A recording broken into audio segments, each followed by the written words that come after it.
그렇다면 지금이 과연 투자할 판이냐, 우리 속된 말로 투자를 거둬야 될 판이냐라고 하면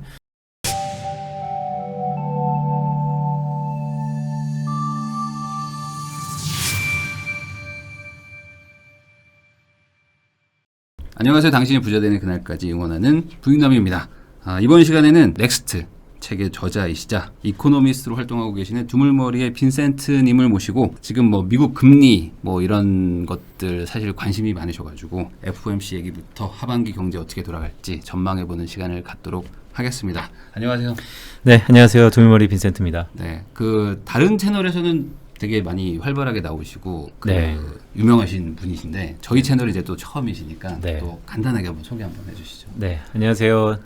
우리나라의 AI 핀테크 업체 두물머리에서 빅데이터 이코노미스트로 활약하고 있는 빈센트입니다. 활동명이 빈센트이고요. 작년에 스타트업에 합류했고 그전에는 이제 증권사 애널리스트 그 중에서 거시경제 환율을 담당하는 것을 이코노미스트라고 그러는데요. 이코노미스트 역을 한 10년 정도 했고요. 첫 직장은 이제 국회예산처 거시경제 분석팀에서 그 역시도 뭐 매크로 분석을 했었습니다. 그래서 한 10년 넘게 이 거시경제 분석 뭐 이런 것을 주로 도맡아 했는데 작년에 큰 뭐 신상의 변화라든지 뜻의 변화가 있어서 네, 스타트업에 합류하게 됐고 네, 그 이후로 이제 레거시 미디어의 큰 변화 속에서 이 유튜브로 뭐 인플루언서는 아니지만 이렇게 활약을 하고 있습니다. 참 길게 얘기해 주셨는데 결론은 전문가이신 거잖아요. 이 거시경제 뭐 환율 정확한 환율 쪽 사실 거시경제라는 것은 글로벌 경제 성장 아니면 금리, 환율 이런 가격 변수들의 큰 변화에 대해서 전망을 하는 업인데 아시는 것처럼 전망에 대한 불신이 있잖아요.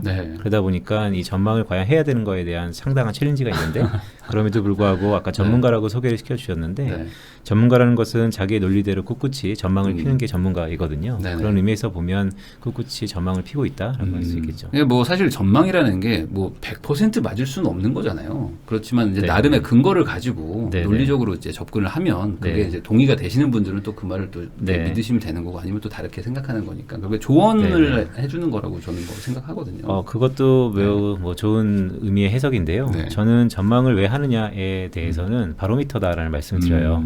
그러니까 전망이 운이 좋아서 맞을 때도 있고 또한 대부분 뭐 틀릴 경우가 있죠. 왜냐하면 지금 현재 정보를 갖고 미래를 예단하기 때문에 현재 정보가 내일이면 달라지지 않습니까? 그러니까 당연히 전망은 변동이 있는 건데 저랑 고객들이 아니면 이런 유튜버의 시청자들이 스킨십 하는 게 매일매일 되는 게 아니잖아요. 그러다 보니까 전망에 약간의 오차는 있는데 그럼에도 불구하고 바로미터라는 얘기를 드리는 게 어쨌든 가이드라인을 하나 드리는 게 저희 전망에 의해서 뭐 대응과 아니면 전략과 이런 것들이 변할 수 있어서 BM이라고 말씀드리고 있습니다. 저도 뭐 보면은 한 8개월 전 영상에 갑자기 댓글을 다시는 거예요. 그러면서 그 오늘 마치 얘기한 것처럼 들으시고 8개월 전에 막 영상에 막 댓글 달면서 왜 이렇게 얘기하냐고 막 그런 얘기도 하시는데 어쨌든 그래도 사실 미래를 그래도 조금이라도 좀 전망을 하는 거를 좀 들으면 어쨌든 내 투자나 이런 거에 좀 판단하는 데 도움이 되니까 제가 좀 모셨거든요. 특히 지금 우리 이 부동산 쪽에서는 그래도 이제 주식이나 뭐 코인 뭐 이런 쪽 대비해서는 그래도 좀 한 발짝 좀 뒤에 있긴 하지만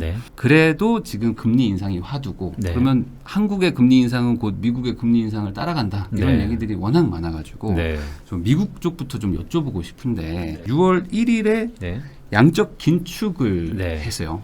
그럼 양적 완화는 사실 많이 들어보는데 양적 긴축이라는 거는 그러면 어떤 의미로 받아들이면 됩니까? 양적 완화는 돈을 푸는 거고요. 완적 긴축은 돈을 걷어들이는 건데요.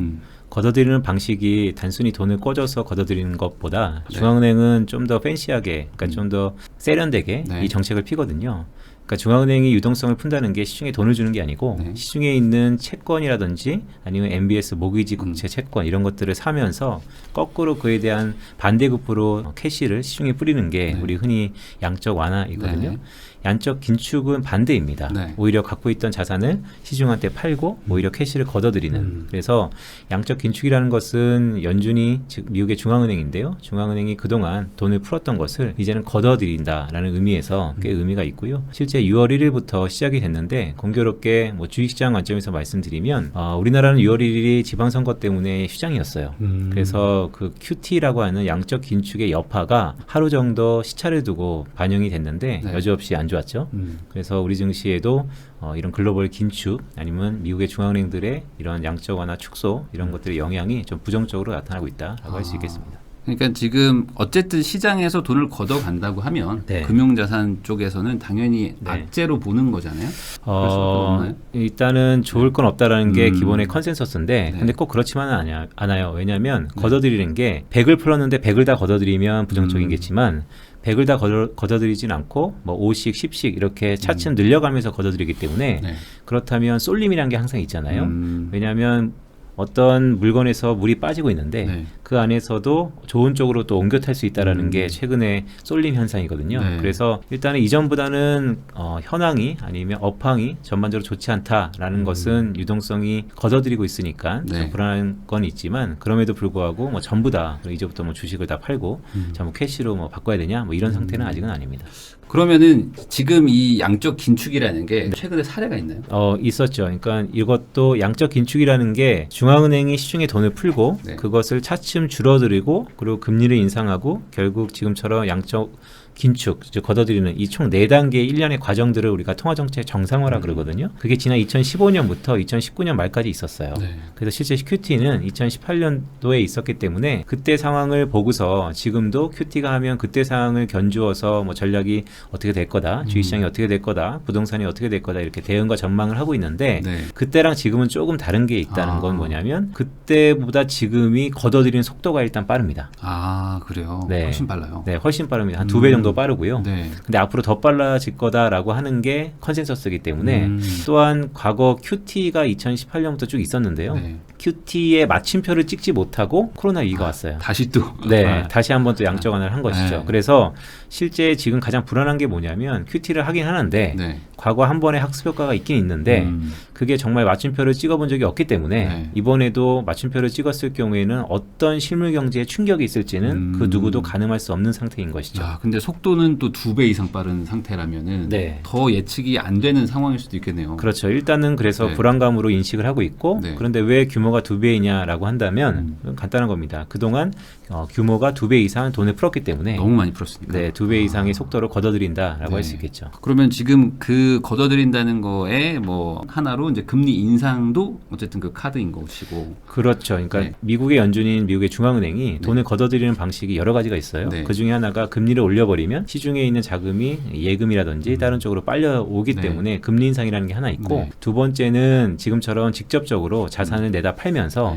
다시 한번 돈을 캐시를 끌어들이는 두 가지 방법이 있는데 그 두 가지가 지금 동시에 나타나고 있다라는 게 어쨌든 이 유동성이 빨려 들어가는 이 속도가 꽤 크다. 그러다 보니까 모두에도 말씀 주셨던 것처럼 뭐 주식이라든지 부동산, 채권, 수많은 자산들의 영향이 지금 미치는 상태다라고 할 수 있겠습니다. 그러면은 지금 금리 인상을 하는 게 이제 FOMC라는 그게 지금 6월 14일, 15일에 있나요? 네, 맞습니다. 그러니까 FOMC를 간단히 말씀드리면 한국은행이 기준금리를 결정하는 것을 한국은행 통화정책회의라고 해요. 미국은 이런 통화정책회의를 FOMC라고 불리는데 이게 1년에 8번 있습니다.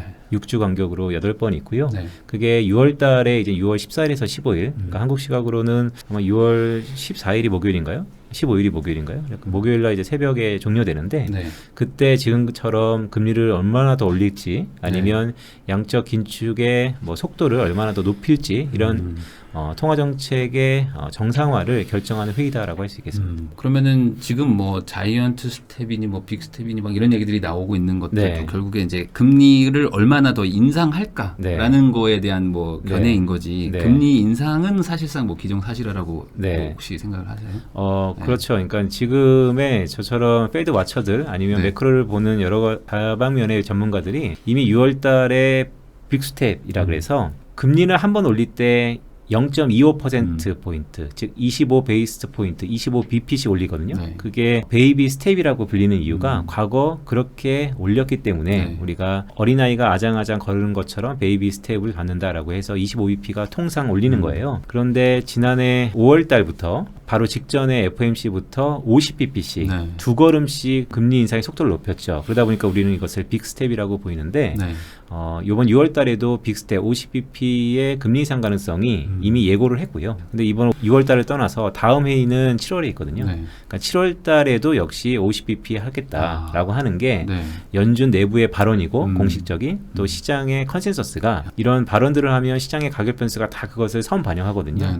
이미 2개월에 걸쳐 걸쳐, 그러니까 6월과 7월에 걸쳐서 100bp, 1%포인트 정도의 금리 인상을 이미 다 반영을 하고 있는 상태입니다. 그러면 그게 나오자마자 바로 주가는 바로 영향을 받았겠네요. 일단 그 멘트가 나왔을 때 주식시장은 크게 반영을 했고요. 근데 그 반영의 속도가 앞에 말씀드렸던 것처럼 미리 선반영된 측면이 있기 때문에 부정적인 효과는 그렇게 크진 않았었어요. 하지만 초유의 관심사였던 6월 1일 날 QT라는 게 새롭게 시작됐기 때문에 이 QT는 일단은 금융시장에 부정적으로 영향을 미치고 있습니다. 그러면은 지금 그 6월 중순에 그 금리 인상이 어쨌든 뭐 예고되어 있는 상태인데 사실 뭐 지금 서학개미라고 하는 분들이 작년부터 뭐 재작년부터 해서 뭐 이렇게 투자를 많이 하셨다가 뭐 손해 보고 있는 분들도 많지만 맞습니다. 반대로 지금이 이제는 좀 들어가야 되는 상황이 아닌가 하는 분들도 있거든요. 그 발을 담그지 않았던 분들. 근데 이런 분들 입장에서는 굳이 지금 뭔가 선택을 하기보다는 그래도 한 1, 2주 기다려야 될까요? 그러면 이게 선반영도 어느 정도 돼 있다는 건데. 그러니까 엄청 심오한 질문이에요. 왜냐하면 투자를 언제 해야 되는가에 대한 적시성이기 때문에 항상 적시성은 뭐 제가 얘기한 대로 갈 가능성이 극히 적어요. 그렇기 때문에 어느 타임이라고 말씀드리기보다는 향후 나타날 이벤트들을 감안해서 본인이 판단하시는 게 좋을 것 같아요. 저는 이런 이벤트들의 영향에 대해서 제 나름대로 논리를 설명드리는 게 좀 더 이해가 높을 것 같고요. 그런 의미에서 보면 금리가 오르고 있다는 건 시중에 있는 유동성이 줄어드는 겁니다. 그러면 돈이 많아야지 내 자산의 이 금융자산의 버블이라고 할 수 있는 상승 가격이 높은 건데 이게 줄어든다는 것은 이전보다는 오를 가능성이 적어지는 것이죠. 그렇다면 지금이 과연 투자할 판이냐, 우리 속된 말로 투자를 거둬야 될 판이냐라고 하면 투자할 판은 아닌 것 같아요. 그런데 이면에 금리를 왜 올리는가에 대해서 생각을 해보면 과거 꼭 역사적으로 봤을 때 금리는 뭐 지금처럼 물가 수준, 인플레이션 압력이 높아서 올리는 것도 있지만 실제 금리를 올려도 경기가 괜찮기 때문에 올린다라고 하는 게 기본적인 경기 올림에 대한 근간입니다. 그러니까 호황이니까 뭐 돈이 또 많아지기도 해서 그래서 맞습니다. 금리를 또 조정하는 거라고도 하잖아요. 그렇습니다. 그래서 실제로 금리가 이렇게 오르는 가운데 경기가 좋다라는 것에 방점이 있다면 지금은 또 주식을 살 때인 것이죠. 그래서 앞에 말씀드렸던 것처럼 주식을 사는 큰 판은 아니지만 또 경기가 좋다는 입장에서 보면 주식을 살 판이다. 이렇게 혼용된 상태예요. 그러면 도대체 어떻게 해야 되냐라고 본다면 자, 이런 불확실성과 기대가 혼조되어 있는 향후 6, 7개월을 저는 조망하고 있기 때문에 투자는 뭐 본인의 판단입니다. 하지만 투자를 하시되 기본적으로 방망이는 짧게 가져가자는 얘기가 뭐냐면 이렇게 기대와 우려가 혼재되어 있는 업앤다운이 좀 심한 장이 연출될 가능성이 높기 때문에 뭔가 사더라도 꾸준히 적립식으로 사든지 아니면 단기적인 시각에서 투자를 한다면 방망이는 짧게 여기서 방망이가 짧다는 건 뭐냐면 기대 수익률을 낮추라는 겁니다. 한번 서학개미들이 애플리안 주식을 샀을 때 나는 여기서 인생을 바꿀 거야. 한 20, 30% 수익을 볼 거야 라고 하는 것보다는 은행이자 플러스 나의 기회비용 그러니까 적절히 한 4, 5에서 5%의 단기적인 수익이라면 좀 만족하는 투자가 좋지 않을까? 근데 그게 아니라면 정말 10년, 20년을 보고 조금씩 모아가고 성장성 있는 자산에 투자하는 것은 저는 그게 더 바람직한 서학개미들의 행태 아닌가? 라고 보고 있는 것이죠. 저 여기서 하나 궁금한 게 있는데 항상 FOMC 이거 나오면은 고용지표, 물가 이거가 나오더라고요. 이 고용지표라는 게 아까 말씀하신 어떤 그 호황 뭐 이런 거랑 좀 관련되는 겁니까? 이거 왜 이게 중요한 거죠? 네, 좋은 질문입니다. 그러니까 FOMC 바로 직전에 이런 물가지표와 고용지표들이 발표돼요. 그래서 항상 FOMC의 결정에는 그런 지표들의 결과가 화제되기도 합니다. 근데 그럼 왜 그러냐면 FOMC의 주체는 미국의 중앙은행인 페드라고 하는 즉 미국의 중앙은행이 이 통화정책을 결정해요. 그런데 중앙은행이 자기 멋대로 그냥 기분 따라서 날씨 따라서 막 결정하는 게 아니고요. 정확히 홈페이지에 두 가지 이중 책무라 그래서 이걸 조금 고상한 말로 듀얼 먼데이트라 그러거든요. 우리는 물가 안정과 고용 안정을 추구한다라고 돼 있어요. 그러면 물가 안정과 고용 안정을 추구하는 것이 우리가 실제 어떤 걸 보고 그들이 추구하는 것을 알 수 있냐면 그게 경제 지표거든요. 그 경제 지표가 하나가 CPI라는 물가 지표고 그 중에 또 하나가 비농업 부분 취업자 수라는 고용 지표입니다. 그래서 이 고용 지표와 물가 지표가 항상 FOMC 바로 직전에 화제되기 나름이죠. 왜냐하면 물가가 올랐다면 다음 FOMC에서 금리를 올릴 가능성이 높고 고용이 좋다면 또 역시 금리를 올릴 가능성이 높고 반대 고용이 안 좋거나 물가가 내려간다면 금리 인상을 멈추거나 아니면 낮출 가능성도 있다라고 해석하는 게 미리 우리가 FOMC를 결과를 사후적으로 해석하는 가장 근간이 될 수 있기 때문에 우리가 이 두 지표를 주목하는 것이죠. 그러니까 결국에 이제 고용 지표가 좋다는 거는 호황이다라고 본다는 거죠.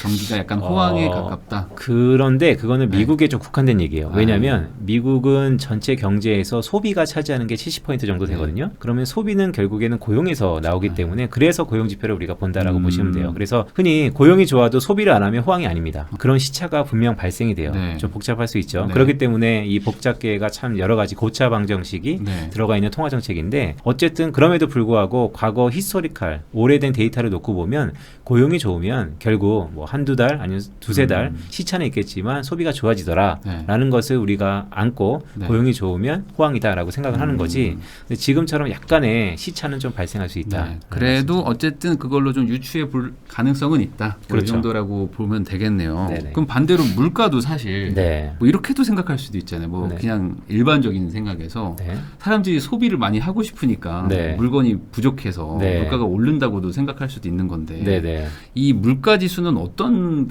그 의미로 좀 받아들여야 되는 거예요. 일단 적정 물가가 가장 좋아요. 말씀 주셨던 것처럼 물가가 상승한다는 것은 사람들이 수요가 많아져서 물가가 오르는 것도 있죠. 이것을 우리 수요 드리븐 인플레이션이라고 해서 그때는 경기가 좋아서 자연스럽게 물가가 오르는 현상, 매우 좋은 현상입니다. 제가 넥스트에도 잠깐 언급이 됐었는데 리플레이션 국면이라고 우리 흔히 얘기를 하고요. 그런데 지금은 어떤 상황이냐면 수요는 글쎄요. 이 수요라는 게 지금 단기간 하루 이틀짜리 물건을 사고 싶은 걸 우리가 수요라고 정의하진 않고요. 꽤 오랜 기간 자연스럽게 서스테이블하게 지속될 수 있는 수요를 우리가 근본적인 수요라고 하는 건데 지금의 코로나 이후에 반짝하는 수요가 과연 계속해서 이 물가를 끌어올릴 수 있는 수요냐에 대해서는 아직은 의문점이 좀 있는 상태고 지금은 공급이 부족해서 오르는 수요 인플레이션이기 때문에 말씀 주셨던 것처럼 물가의 양면성이 있죠. 수요 드리븐 아니면 뭐 공급의 부족에 의해서 나타나는 물가 상승. 근데 지금은 약간 후자다라는 말씀드리는 것이죠. 그러면은 고용은 지금 좋은 상태인가요? 고용은 좋은데 그것도 이견이 좀 분분해요. 그러니까 오늘 아마 이 불남이 처음 와서 쟤는 왜 이렇게 이랬다 저랬다 얘기를 하냐라고 할 수도 있겠지만 경제 지표가 다 이렇게 이면적인 해석이 있습니다. 그럼에도 불구하고 지금 고용은 좋아요. 단 과거보단 좋은데요. 앞으로 좋을지는 모르겠습니다. 그게 지금 고용 지표의 정확한 해석이다라고 말씀드리고 있을 수 있고 왜 이렇게 좋냐라고 말씀드리면 고용 그러면 결국 실업률이거든요. 실업률이 낮아요. 그러면 이만큼 고용이 좋다라고 해석을 할 수 있겠죠. 그런데 고용의 세부 지표들이 있는데 뭐 실업률뿐만 아니고 경제활동 참가율이라는 게 있습니다. 그건 뭐냐면 전체 100명의 인구 중에서 얼마나 일하는 사람들이 많냐. 근데 그 비중이 왜 중요하냐면 코로나 이후에 비중이 상당 부분 떨어졌었거든요. 그러니까 코로나 때문에 다들 일자리를 잃고 그러니까 나는 일을 할 거야 라고 고용시장에서 계속 고용의 구직 사이트를 클릭하던 사람들이 있는 게 아니고 이제는 그냥 나 구직은 포기할래 단념할래 그래서 아예 고용시장을 떠난 사람들이 꽤 있기 때문에 그렇다면 실업률은 낮아졌지만 경제활동 참가율도 동시에 낮아져서 이것을 어떻게 봐야 되냐에 대해서 미국 안에서도 전문가들끼리 의견이 좀 분분한 상태. 근데 저는 과거보단 고용이 좋은 거는 맞지만 그래도 앞으로 계속해서 좋을 거냐에 대해서는 약간의 의구심이 갖고 있는 사람이라고 보시면 될 것 같습니다. 근데 그 책에 보니까 이제 상반기는 좀 아무래도 뭐 금리나 뭐 환율이나 이런 거 좀 상승할 거로 좀 예측을 하셨었던 것 같고 하반기는 조금 뭐 다를 수 있다 이렇게 얘기를 하셨는데 그게 지금 이렇게 혼재돼 있는 상황이기 때문인 거로 봐야 되나요? 그렇죠. 어떻게 해석을 해야 돼요? 저는 참 어려우시겠어요. 그러니까 저는 이제 책에서 그렇게 말씀드렸어요. 그러니까 올해 금리가 오를 수 있고 하반기로 갈수록 그 오름폭은 오르긴 계속 오르겠지만 그 전에 10의 속도로 올랐다면 이제는 5의 속도, 4의 속도, 3의 속도 그리고 그 언젠가는 다시 한번 금리가 내려갈 수도 있다라는 것을 담았는데 그렇게 보는 여러 가지 이유 중에 가장 대표적인 이유는 물가였어요. 그러니까 결국 물가가 오르면 금리가 따라 오르는 겁니다. 그런데 물가가 앞으로 내려간다면 금리는 그거에 맞춰서 이제 오름폭이 줄거나 아니면 내려갈 겁니다. 그래서 저는 최근에 이제 인플레이션 시대가 시작됐거든요. 큰 의미에서 보면 네. 하지만 너무 가파르게 올랐던 이 물가 상승의 압력이 차츰 안정될 거다라고 체계에는 기술을 했고 네. 거기에 보는 여러 가지 가정들이 있죠. 네. 근데 그 가정들 중에 하나가 약간 빗나갔어요. 뭐냐면 어떤 거죠? 저는 우크라이나발 전쟁을 사실 이 책이 나왔을 때가 작년 연말부터 준비를 했는데 네. 우크라이나발 전쟁 가능성에 대해서 운 좋게 예견을 좀 했었고 그런데 그 전쟁이 올해 상반기에 봉합될 거다라는 가정을 갖고 인플레이션을 네네. 조심스럽게 전망을 한 상태예요. 근데 지금 같은 상황이라면 우크라이나발 이 전쟁이 네. 꽤 장기화될 소지가 있거든요. 네. 그렇다면 저희 전망이 약간의 수정의 의미가 있을 수 있고요. 그럼 물가 상승이 조금 더 지속될 수 있다. 지속되거나 아니면 고점 찍고 이것을 네. 흔히 피크아웃이라 그러는데 네. 피크 찍고 내려올 수 있는데 그 내려오는 수준 자체가 조금 덜 내려올 수 있죠. 그래서 내려온다. 제가 이 책에 담았을 때는 미국 기준으로 미국의 소비자 물가가 올해 연말에 4% 초중반에 이를 거다라고 보고 있는데 그것도 높은 수준입니다. 네. 그런데 최근에 같은 이런 변화의 요소를 감안해 본다면 오히려 5% 초반 아니면 4% 후반까지도 네. 소폭 좀 오를 수 있는 룸은 있죠. 그러면 지금 미국에서 금리를 지금 2달 동안 1% 올린다고 하고 네. 사실 이게 엄청나게 겁나는 수준의 속도라고 저도 느껴지거든요. 맞습니다. 근데 조금 더 올라갈 거라고 보세요. 그러니까 뭐 여러 가지 변수가 많겠지만 네네. 금리 상승 속도가 어쨌든 계속 좀 당분간 더 갈 것이다. 이게 이제 시중금리랑 네. 기준금리랑 구분해서 보셔야 돼요. 네. 기준금리라는 것은 중앙은행이 올리는 금리, 가장 근간이 되는 금리입니다. 네. 그 금리는 계속해서 오를 룸이 있어 보여요.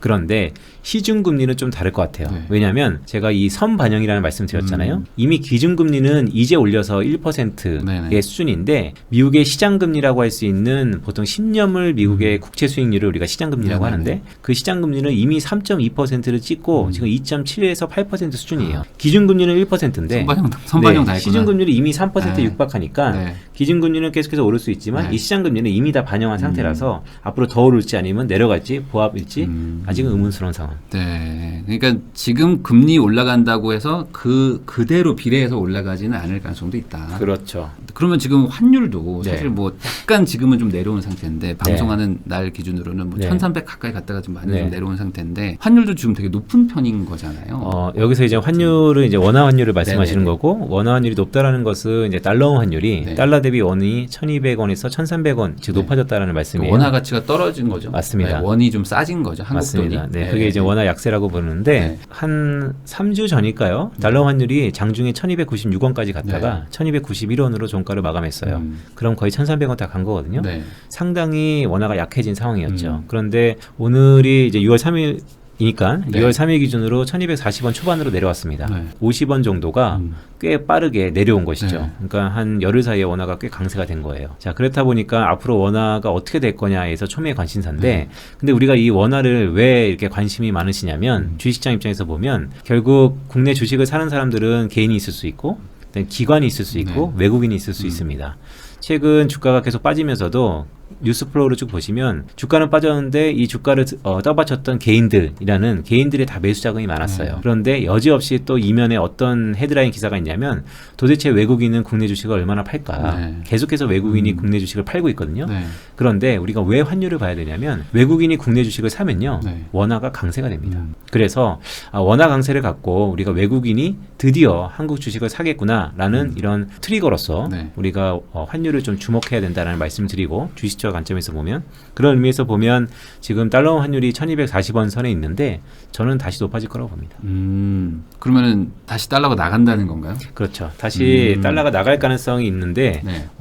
되게 약간의 점핑이지만 되게 네. 의미 있는 네. 멘트였어요. 네. 달러가 나간다는 네. 게 들어오는 그러니까 시중에 달러가 많으면 흔한 거는 가치가 떨어지잖아요. 네. 그러니까 당연히 반대급부에 있는 우리 원화 자산, 원화가 강해지는 건데 네. 반대로 달러가 나가면 시중에 달러가 희소해지니까 달러는 가치가 높아지고 원하는 가치가 낮아집니다. 네. 그런 의미에서 보면 그럼 도대체 왜 이렇게 달러가 나가냐? 그럼 약간의 데이터를 통해서 말씀드리면 네. 우리나라에 달러가 들어오는 여러 가지 경로들이 있어요. 네. 그중에 가장 큰 경로가 수출하고 수입의 차이인 네. 순수출이라고 할 수 있는 무역 수지입니다. 네.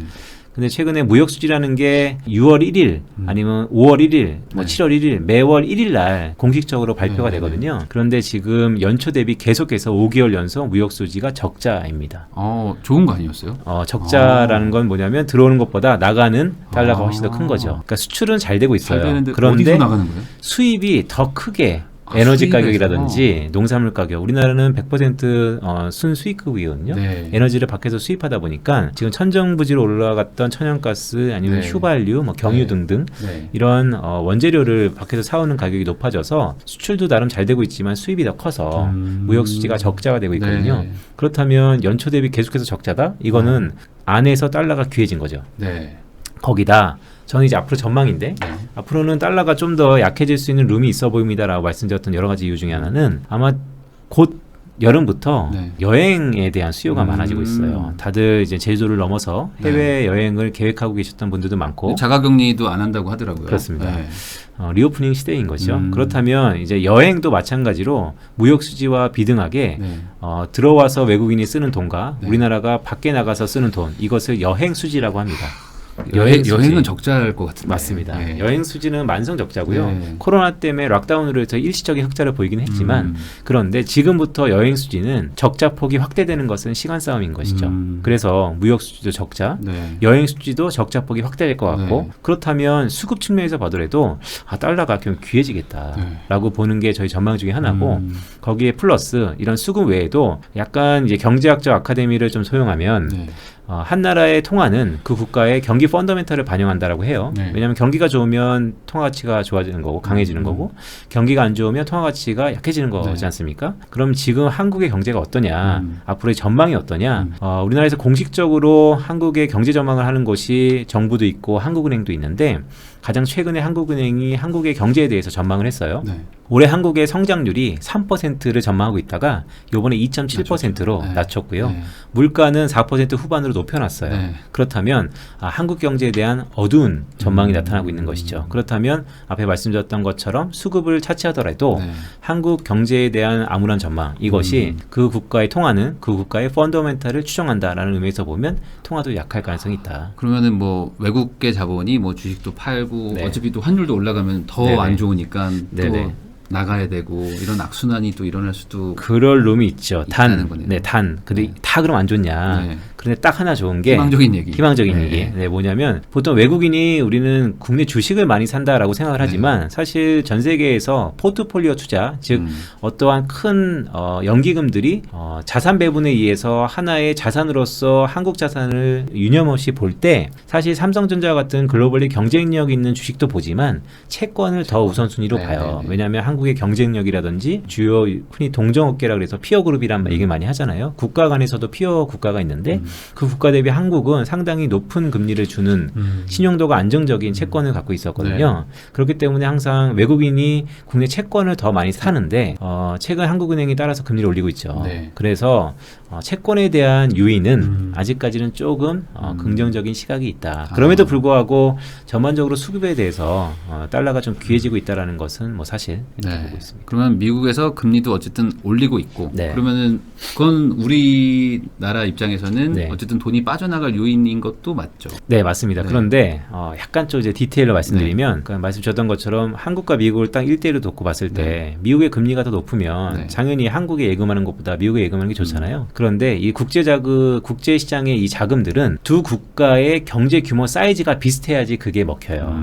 왜냐하면 미국은 한국에 비해서 경제 규모가 10배 이상 큽니다. 네. 그러면 저기서 금리 1%포인트 더 준다고 해서 이자율 1% 더 먹으려고 그러니까 미국에서 돈을 빼서 한국으로 투자를 했다고 치자고요. 그렇다면 한국은 그만큼 미국처럼 뭐 신용이라든지 크레딧 이런 대외적인 여건이 괜찮냐에 대해서는 또 세무를 한번 해봐야 되기 때문에 이러한 그 실증 분석들, 그러니까 연구 보고서에 따르면 두 국가의 금리 차이에서 환율이 결정하는 그 결정력은 두 국가의 경제 규모가 비슷한 국가일수록 결정력이 높고요. 한국과 미국처럼 한 10배 이상 차이가 나면 사실 이 금리가 그 환율에 미치는 영향이 좀 적다라고 할 수 있겠습니다. 그렇군요. 그러면은 여기까지만 들어도 네. 사실 우리 부동산계에 있는 분들 입장에서는 네네. 그래서 뭐지? 네네. 라고 생각이 들거든요. 그럼 정리하면은 미국 금리 인상은 뭐 네. 예견되어 있는 게 있고 네. 그거에 맞춰서 한국도 어쨌든 따라 올린다라고 보긴 봐야 될까요? 맞습니다. 네. 네, 그리고 한국도 따라올 환율도 것 같아요. 올라가고 있고. 맞습니다.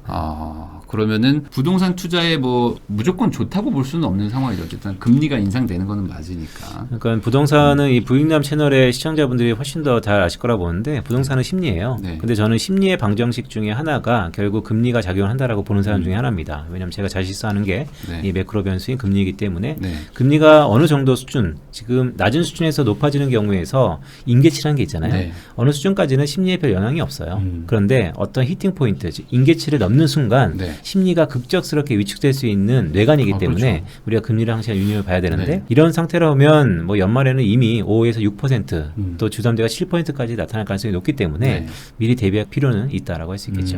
근데 이제 뭐 저의 견해로는 봤을 때 가상금리가 사실 이렇게까지 높아야 되나 싶은 게 있어요. 왜냐면은 저도 투자를 해오면서 이 기준금리가 과거에 없었던 기준금리가 아닌데 맞습니다. 그때보다 사실 지금 주담대 빌리는 게 되게 세거든요. 그러니까 그런 부분은 지금 뭐가 작동하기 때문에 이렇게 좀 차이가 나나요? 가상금리가 높아지는 것은 신용 스프레드라 그래서 서로 간에 믿을 수 있는 신용이 과거와는 좀 달라진 것이죠. 지금은 자금을 융통하는 데 있어서 이전보다 기관끼리의 코스트, 비용이 제일 큰 상황입니다. 그래서 결국 가상금리가 우리에게 즉 일반인한테는 비용인데 또 은행한테는 그게 또 마진과 이익이 거든요. 그래서 은행은 또 예대 마진이라 그래서 대출을 하고 예금의 차이를 갖고 비즈니스를 하잖아요.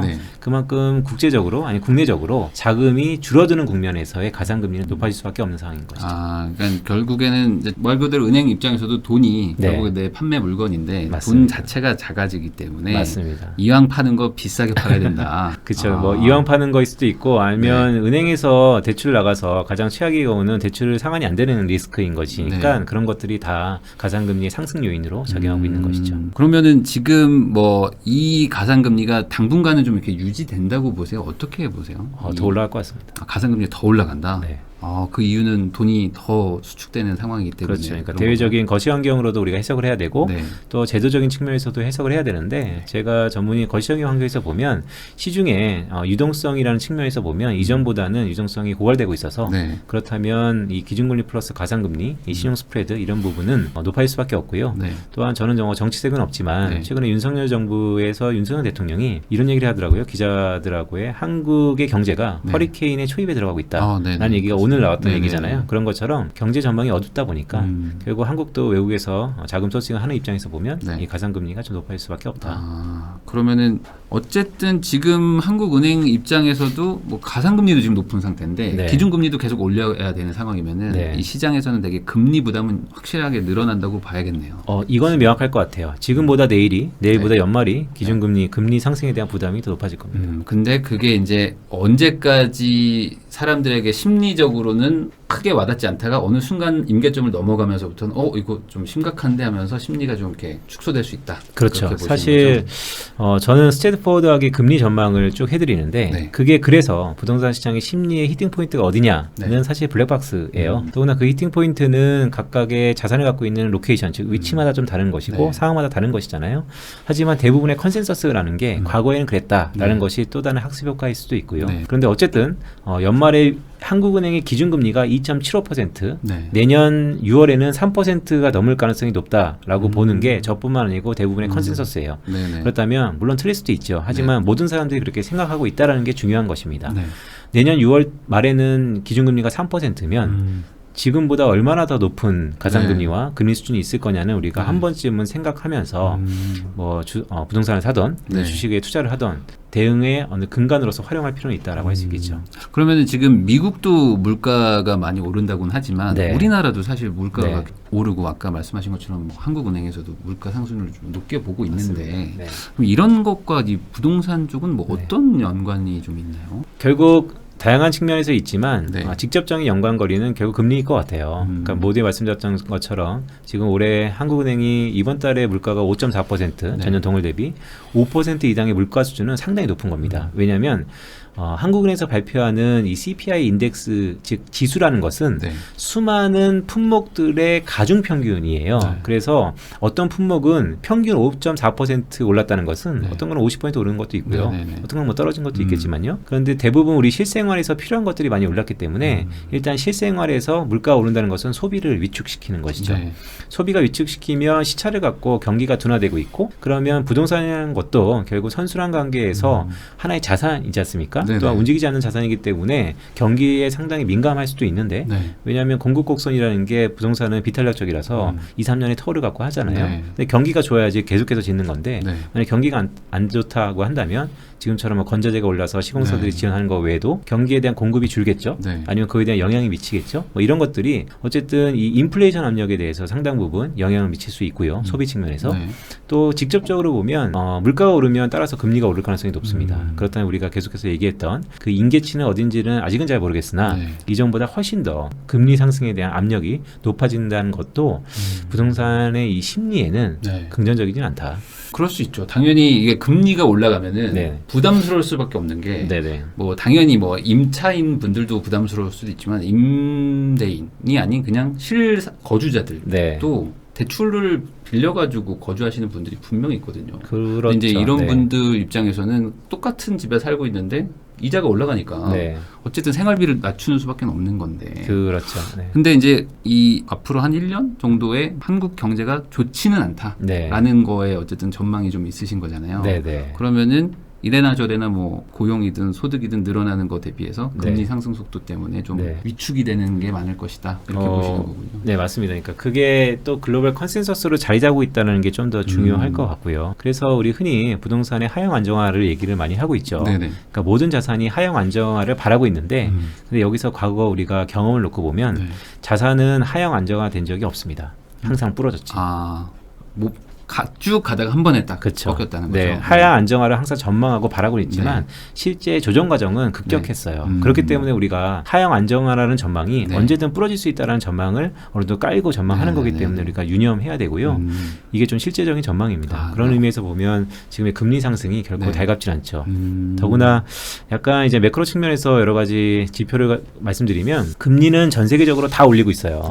그런데 한국만 유독 이 금리 상승에 대해서 좀 부담스러운 건 금리가 상승해서 가장 여파를 느끼는 것 중에 하나는 이자 부담이 커지는 건데요.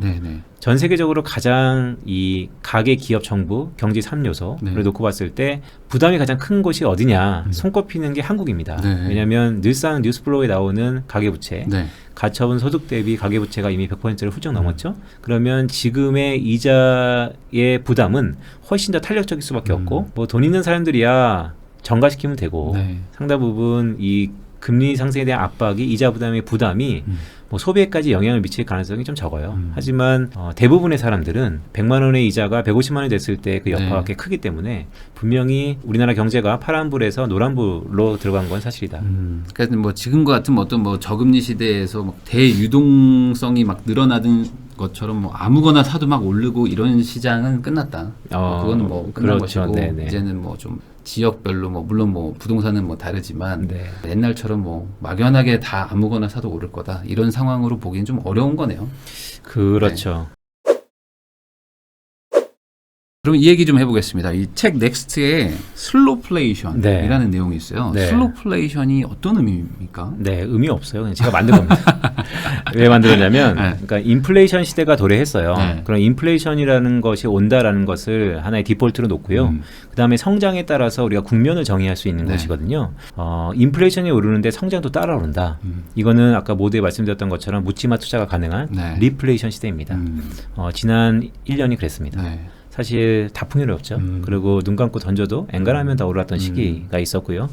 근데 역사적으로 그런 시기가 많이 오진 않아요. 그래서 어떻게 보면 또 다른 기회를 우리가 하나 놓쳤으면 놓쳤고 잡았으면 잡았다라고 우리가 자평할 수 있고요. 두 번째는 인플레이션 오르는데 경기가 뒷걸음질 치는 것을 스태그플레이션이라고 합니다. 최근 글로벌리 스태그플레이션에 대한 우려가 상당 부분 높아지는 상황이에요. 스태그플레이션은 사전적으로 보면 한 나라의 국가 경제라고 할 수 있는 GDP가 2분기 연속 전분기 대비 마이너스를 찍으면 우리가 경기 침체, 리세션이라 그러고 그것을 동반하는 인플레이션을 우리가 스태그플레이션이라고 합니다. 물가는 오르는데 경기는 안 좋은 그렇죠. 어찌 보면 최악의 상황이네요. 최악의 상황이죠. 그렇기 때문에 최악의 상황도 지금 특히 미국 경기를 놓고 봤을 때 스태그플레이션이라는 얘기가 거론될 정도로 안 보이는데 도사리고 있는 위험들이 꽤 있다라는 것이고 제가 책에서 강조했던 부분은 사실 리플레이션, 스태그플레이션일지 잘 모르겠으나 인플레이션 시대에는 자명하니 여전히 성장이 뒷걸음질 칠 것 같진 않다.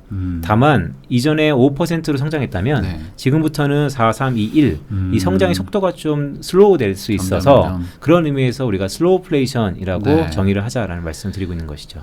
그러면은 결국에 그 뭐 아예 뭐 위축되는 건 아니더라도 성장 속도가 둔화되는 건 맞으니까. 근데 아까 말씀하신 것처럼 작년처럼 막 너무 좋은 시절은 원래 없었던 거고 희박했던 거고 이런 슬로우플레이션인 상황에서도 어쨌든 투자는 하기는 또 해야 되는 거잖아요. 그렇죠. 그러면 이런 상황에서는 어떤 방식의 투자가 그래도 좀 적당하다고 보세요? 일단 슬로우플레이션이라는 것의 정의가 되게 중요해요. 모든 국면을 나눌 때는 그 정의가 매우 합당해야만 우리가 받아들일 수 있는 것이거든요. 사실 어느 정도 수준을 적정 수준의 성장으로 볼 것인가, 어떤 정도의 수준을 적정 인플레이션을 볼 것인가는 사실 책에 좀 자세히 다뤄놨는데 결론적으로 말씀드리면 과거 통계를 좀 차용했어요.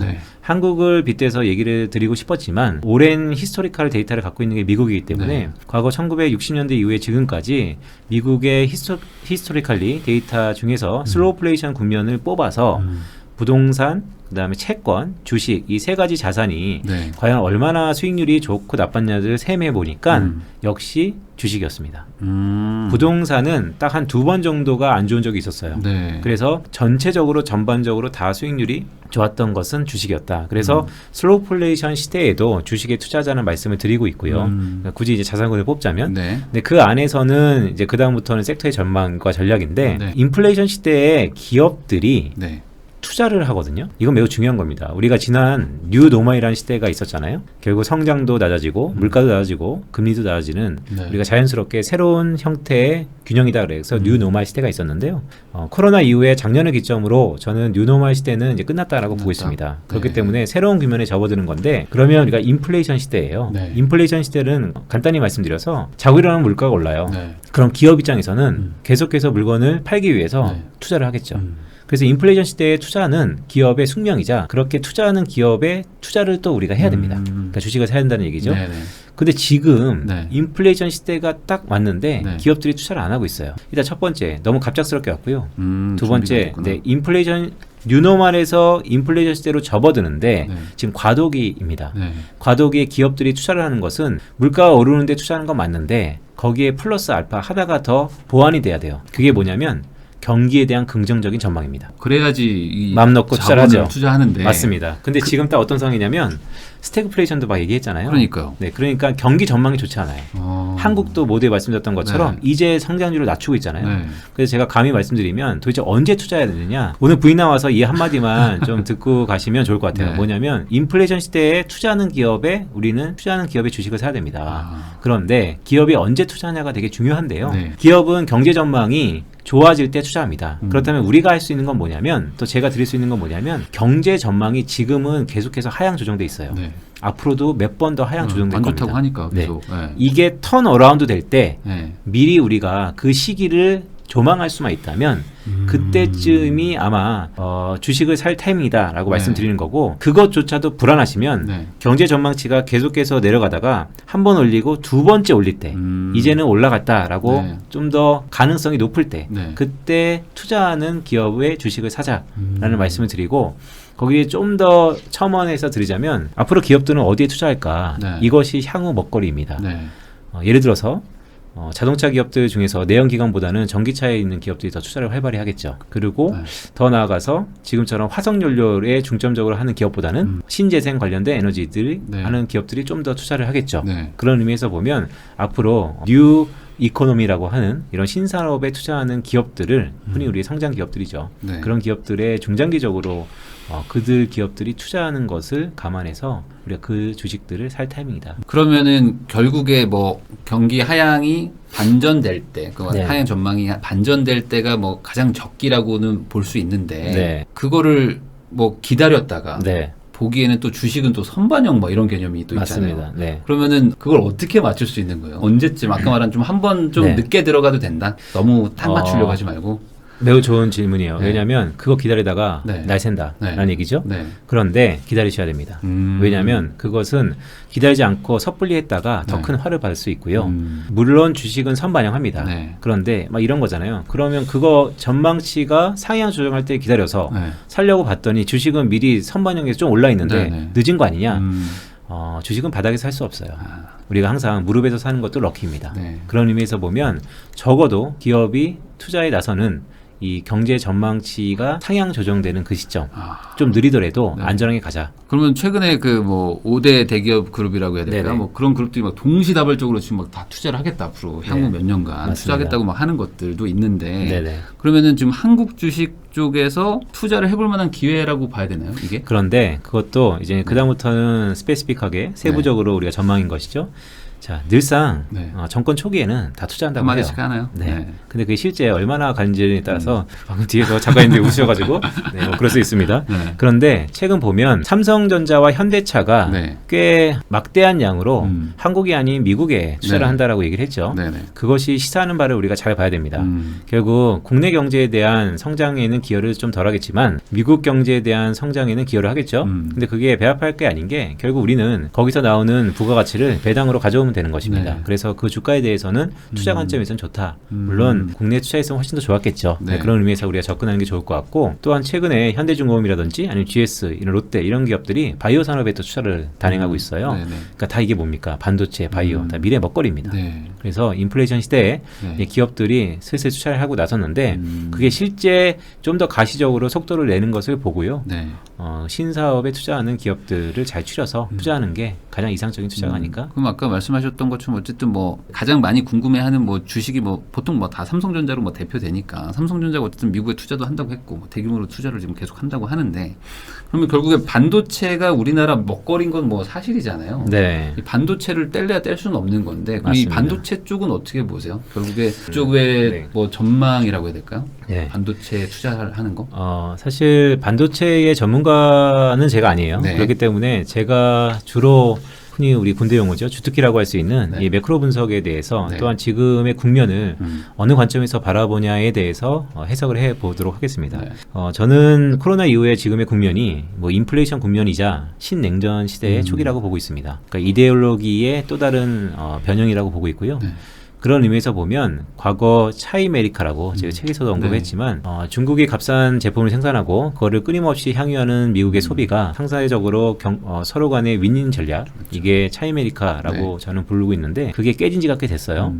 그래서 더 이상 미국이 중국의 패권 경쟁의 연장선상에서 미국 자체의 글로벌 밸류체인, 즉 좀 어려운 얘기일 수 있는데 글로벌 밸류체인이라는 것은 조업구조라고 보시면 됩니다. 예전에는 중국의 값싼 노동력을 이용해서 다시 미국으로 갖고 와서 미국 소비자들이 향유했는데 이제는 미국 자체적으로 다 만들어 보겠다. 그래서 한국의 삼성전자나 현대차도 미국에 직접 투자를 하는 것이고요. 네. 그런데 그런 의미에서 보면 미국도 그럼 과거 중국하고 경쟁력을 가졌을 때 가장 우위를 점할 수 있는 게 무엇일까 고민이 많았을 거 아니에요. 그런데 결국 21세기 쌀이라고 할 수 있는 게 반도체예요. 결국 반도체를 생산하기 위해서는 산업의 근간이라는 게 에너지하고 21세기 쌀이라고 할 수 있는 반도체입니다. 근데 에너지는 이미 미국에서 셰일 혁명 이후에 미국에서 자급자족이 끝났어요. 네네.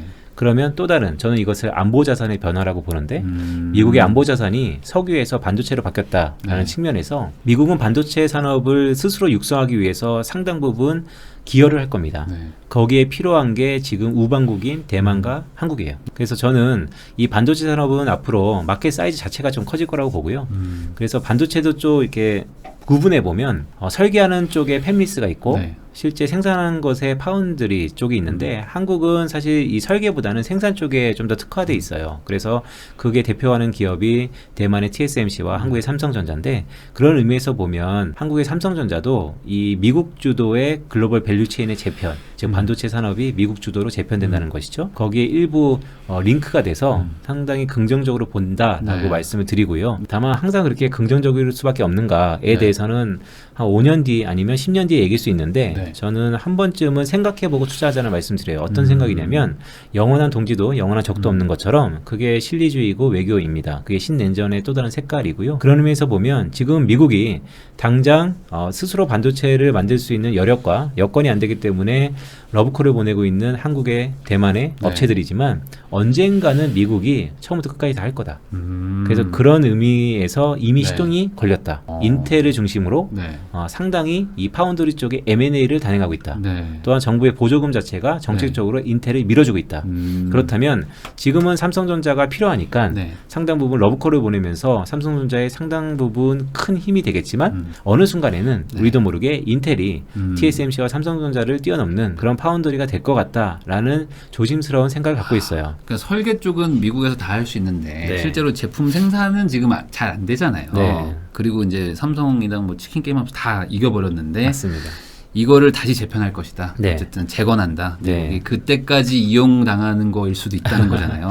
근데 이제 기본적으로 이용이라고 보고 있고요. 네. 왜냐하면 서로 간에 다 이용이죠. 그렇죠. 왜냐하면 위닝 네. 그로스라는 게 다 이용이니까요. 하지만 서로 하나의 목적을 갖고 삼성전자와 인텔 또한 TSMC가 삼각구도가 되지 않을까? 그러니까 이 안보 자산이라는 건 사실 네. 해외에 놓고 있기가 참 뭐한 거니까 네. 어떻게든 내재화하겠다라고 볼 수도 있겠네요. 두 가지입니다. 하나는 안보 자산은 제가 정의한 내린 건데요. 네. 국가의 안보를 좌우할 수 있는 자산이기 때문에 네. 그 어떤 것과도 맞바꿀 수 없는 자산입니다.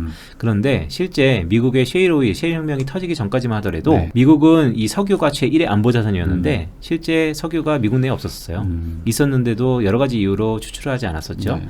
그래서 전 세계에서 가장 유전이 많은 중동을 한 20-30년 동안 상당히 우방국으로 네, 뒀었죠. 많은 혜택을 줬고 네. 그런 의미에서 현재 반도체도 똑같다. 네. 어느 정도 혜택은 주지만 만약에 진짜 미국에서 네. 셰일가스처럼 반도체가 생산되기 시작하면은 그때도 네. 혜택을 주겠느냐. 그렇죠. 그래서 사실 이런 이제 경제 유튜브에 와서 이런 네. 얘기를 하는 게 좀 어색할 수도 있지만 그렇기 때문에 앞으로 우리가 중요한 것은 경제만큼 외교가 중요하다는 말씀을 드리고 있는 겁니다. 네. 그러면 이제 삼성전자도 앞으로 정말 방향을 잘 정해서 네. 말 그대로 팽당하지 않게 네네. 계속 이 경쟁력을 유지해 가면서 가야겠네요. 근데 그거는 딱 하나밖에 없어요. 또 기업이 흔히 속된 말로 팽당하지 않으려면 딱 하나밖에 없죠. 결국 내가 쓰임이 있어야 됩니다. 네. 그러니까 삼성전자가 잘하는 것에 대해서 끊임없는 투자와 발전 이런 것을 또 기원하고 있습니다.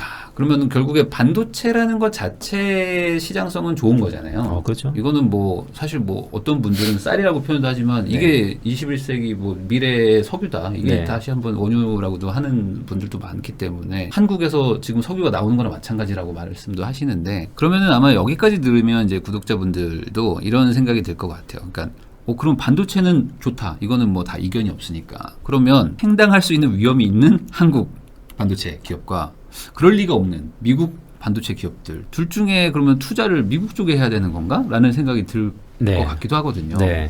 이 부분에 대해서는 어떻게 생각하세요? 일단은 다양한 가능성을 열어두면서 얘기를 해야 될 것 같아요. 앞으로 M&A 물결이 일거든요. 네. 이미 인텔은 유럽의 수많은 파운더리뿐만 아니고 M&A를 박차를 가고 있고요. 삼성전자와 인텔이 M&A를 안 할 가능성에 대해서 우리는 뭐 전혀 그럴 가능성이 없어라고 생각하기에도 좀 어려운 국면이에요. 세상 어떻게 변할지 모릅니다. 네. 하지만 지금 상황에서 놓고 본다면 저는 중장기적인 투자를 한다는 의미에서 인텔을 좀 더 좋게 보고 있고요. 그런데 역시 지금의 절대 강자라고 할 수 있는 TSMC와 삼성전자 더 나아가서 DB 아이템, 하이닉스 다 있는데 기본적으로 다 무차별한 것 같아요. 그래서 중장기적으로 조금씩 월간 뭐 소액이라도 투자를 하고 싶은 거는 인텔이다라는 말씀드리고 그 외적으로 트레이딩 영역에서 보면 삼성전자와 하이닉스, 뭐 TSMC도 마찬가지고요. 야, 인텔은 진짜 안 올랐잖아요. 뭐 오르기를커녕 오히려 떨어지기는 많이 떨어졌는데 이 좋은 장 때 사실 뭐 완전히 뭐 소외됐던 걸로 저도 알고 있는데 그렇기 때문에 저도 그런 생각을 해봤거든요. 인텔이 설마 무너질까? 얘네가 어떤 애들인데? 그리고 무너지게 놔둘까? 라는 생각은 했었는데 그런 조짐이 보인다는 거죠. 뭔가 그 인텔이 약간 선봉장처럼 돼서 지금 뭔가 미국의 등에 업고 뭔가 간다라고 보시는 거예요. 그렇죠. 그러니까 우리가 시장 논리로 흔히 책에서도 제가 썼는데 경제학적으로 just in time이라는 언어가 있어요. 그것은 뭐냐면 예전에 도요타가 시그마 6로 인해서 효율성을 대변하는 생산 과정입니다. 겁니다. 재고를 줄이고 적재적소에 물건을 생산 리소스를 넣어서 되게 효율적인 제품을 생산하는 효율성의 대명사죠. 그러니까 가격 논리입니다. 그런 의미에서 보면 현재 인텔이 갖고 있는 경쟁력은 크진 않아요. 그런데 제가 모두에 말씀드렸던 것처럼 이제는 시각을 좀 바꿔볼까라는 생각을 드는 겁니다. 신냉전 시대라는 것은 우리가 이 가격 논리 외에 다른 것들의 가치가 높아지는 시대인 거예요. 그런 의미에서 보면 저는 제가 뭐 미국의 정책 이완자는 아니지만 상당히 미국 내부에서의 반도체의 경쟁력을 높이려면 외국에 있는 걸 사오든지 아니면 자체적으로 키워야 되는데 그러면 인텔이 그 번주 중에 하나다라는 생각을 하고 있는 것이죠. 그러면은 제가 여기까지만 듣기로는 뭐 저는 아예 주식을 안 하기 때문에 뭐 굳이 투자를 한다면은 반도체라는 거는 뭐 저도 되게 와닿더라고요. 반도체보다 더 좋은 게 있을까? 앞으로? 그리고 미국 주식으로 가는 게 맞지 않나? 라는 생각까지는 오는데 그게 인텔이라고 생각하시는 거예요? 왜냐면 다른 업체들도 있지 않습니까? 다른 것도 있죠. 그래도 인텔. 그게 있을까요? 글쎄요. 그거는 향후 성장하는 산업에 대해서는 상당 부분 다 좋게 보고 있어요. 그런데 문제는 좀 더 확신이 갖고 있는 것 중에 하나가 제가 생각하는 큰 변화 중에 하나는 결국 미국의 안보 자산이 이 반도체로 바뀌는 것은 우리가 결코 가볍게 여기면 안 된다.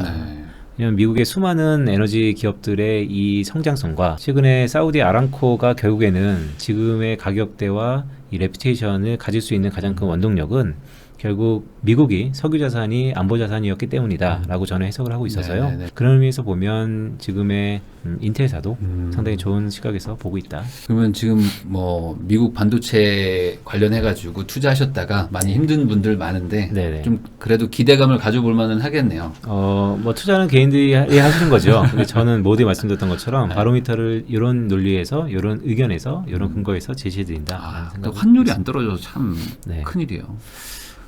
환율이요? 환율은 뭐 결론적으로 말씀드리면 뭐 중간중간에 아마 편집을 하시겠지만 달러 환율이 1,200원 밑으로 내려가기 힘든 국면에 왔습니다. 이건 앞으로도요? 꽤 당분간? 꽤 당분간 원화가 강해질 수도 있고 약해질 수도 있는데요. 저는 달러원의 1,200원 선을 흔히 지지선이라고 말씀을 드리고 있고요. 왜냐하면 앞에 말씀드렸던 뭐 수급적으로 아니면 앞으로 나갈 달러의 대비, 그다음에 경기 펀더멘털리, 그다음에 미국 연준의 중장기적인 금리 인상 스탠스 뭐 이런 것들을 감안해 봤을 때 오히려 오르면 더 올랐지 생각보다 내림폭이 유인이 그렇게 크진 않다. 그래요? 유튜버들한테는 호재인데요. 그래요? 저희는 이제 구글한테 돈을 받기 때문에 그렇군요. 달러가 1,200을 지지해 준다고 하면 괜찮네요. 한 20% 정도의 시대 차익이 있는 것이죠. 그래요? 1,200원이 거의 저점 지지라고 보세요? 당분간 그렇게 보고 있습니다. 그러면 상단은 더 높다는 거네요? 저는 1,300원을 깨질 가능성에 대해서 늘상 얘기하고 있는 사람 중에 하나입니다. 1,296원까지 갔었죠. 그러면은 반대로 지금 미국 투자를 하는 거는 상당한 리스크인가요? 환에 대한 불안감이 있죠. 환에 대한 부담감이 확실하게 있는 맞습니다. 시절이잖아요. 그래서 해외 투자는 적립식으로 하시죠 라는 말씀을 드리고 있어요. 왜냐하면 큰 목돈을 갖고 해외 투자에 타이밍 투자, 트레이닝 하는 것은 글쎄요 바람직한 것 같지는 않고요. 그래서 저는 특히 해외에 대한 투자는 우리가 보고 물건을 사는 것도 망설이는데 안 보고 지금 사는 거 아닙니까? 책상머리에서 지금 리서치해서 사는 건데 그게 얼마나 인내심을 갖고 투자해야 되는 건가에 대해서는 곱씹어볼 필요가 있다. 개인적으로는 느낌이 인텔 되게 저도 옛날부터 막연하지만 얘네가 언젠가 한 번은 부활하겠지.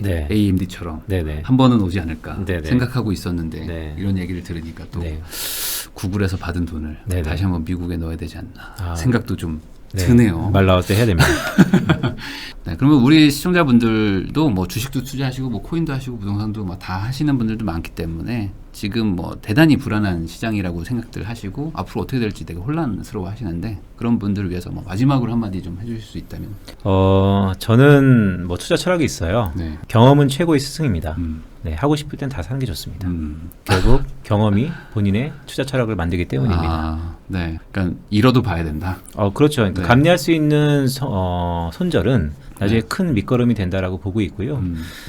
저 같은 사람이 이제 굳이 전망을 바로미터를 드리는 이유는 구독형 전망이라는 말씀을 드리고 있어요. 그러니까 이러이러한 상황에서 앞에 말씀드렸던 것처럼 무역 수지가 적자폭이 커질 것 같고 여행 수지 적자도 확대될 것 같고 한국의 경기 펀더멘털리도 저뿐만 아니고 한국은행도 그렇게 안 좋게 보고 있습니다. 그렇다면 원화가 원화가 강할 요인이 그렇게 많지 않을 것 같습니다라고 전망을 드렸잖아요. 네네.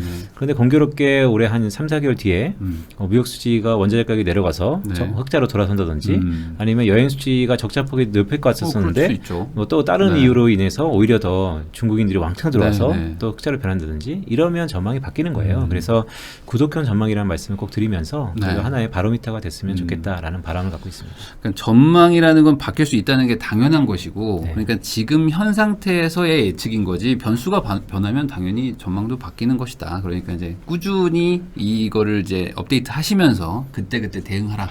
이 이야기이신 그렇죠. 것 같아요. 네, 그게 하나의 팁이고 또 하나는 저보다 훨씬 더 유능하신 시청자분들께서도 그 데이터들을 트래킹하다 보면 이게 이럴 수 있구나 저럴 수 있구나 본인의 스스로의 판단력이 생긴다라는 네. 말씀드리는 것이죠. 알겠습니다. 그럼 이렇게 넥스트의 저자이시자 사실 두물머리에서 이제 이코노미스트로 활동하고 계시는 빈센트님을 모시고 우리 시청자분들께 거시경제 여러 가지 얘기를 좀 나눠봤습니다. 다시 한번 나와주셔서 감사드리고요. 저희 시청자분들이 많은 도움이 됐을 거라고 생각을 합니다. 네, 이렇게 영상 마치도록 하겠습니다. 네, 고맙습니다.